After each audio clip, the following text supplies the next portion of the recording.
જીવનમાં લોકો તમારી કદર ક્યારે કરશે? હંમેશા યાદ રાખો આ 3 વાતો. 1. જીવનમાં દરેક વ્યક્તિ ઈચ્છે છે કે સમાજ અને પરિવારમાં તેનું એક ચોક્કસ સ્થાન હોય અને તેને પૂરતું માન સન્માન મળે. પરંતુ આ સન્માન કોઈ પાસે માંગીને નથી મેળવી શકાતું.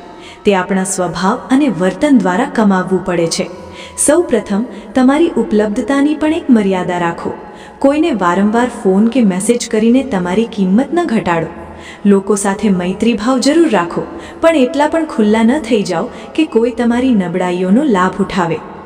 તમારી પાસે જ્ઞાન હોવું સારી વાત છે, પરંતુ જ્યાં સુધી કોઈ પૂછે નહીં ત્યાં સુધી વણ માંગેલા સલાહ આપવાનું ટાળવું જોઈએ, કારણ કે વણ માંગેલા જ્ઞાનની ઘણીવાર કદર થતી નથી. તમારી યોજનાઓ અને આગામી પગલાઓ વિશે ગુપ્તતા જાળવો. તમારા કામને બોલવા દો, તમારા શબ્દોને નહીં. આર્થિક રીતે સદ્ધર બનવું પણ આજના સમયમાં માન સન્માન માટે જરૂરી છે. તેથી આવકના નવા સ્ત્રોતો શોધતા રહો. સૌથી મહત્વની વાત એ છે કે દરેકને ખુશ રાખવાની કોશિશમાં તમારી જાતને ન ખોઈ નાખો. જે સાચું અને યોગ્ય લાગે તે જ કરો, ભલે તેનાથી કોઈ નારાજ થાય. અંતે, જે લોકોએ તમારા જીવનમાં સકારાત્મક પરિવર્તન લાવવા માટે મદદ કરી હોય તેમનો આભાર માનવાનું ક્યારેય ન ભૂલો. કૃતજ્ઞતા એ એક એવો ગુણ છે જે તમને લોકોની નજરમાં વધુ ઊંચા ઉઠાવે છે.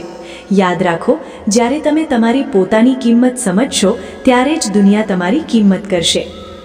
મિત્રો, આશા કરું છું કે આપને મારું આ વિડીયો ગમ્યું હશે. જો આ વિડીયો પસંદ આવ્યો હોય તો કૃપા કરીને વિડીયોને એક લાઈક કરી ચેનલને સબસ્ક્રાઈબ જરૂરથી કરી લેજો અને તમારા મિત્રોને પણ શેર કરો, જેથી તેઓને પણ તેનો લાભ મળે. આ રીતે મારી સાથે જોડાયેલા રહો અને તમારા સાથ સહકાર માટે આપનો હૃદયથી ધન્યવાદ. જય શ્રી કૃષ્ણ મિત્રો.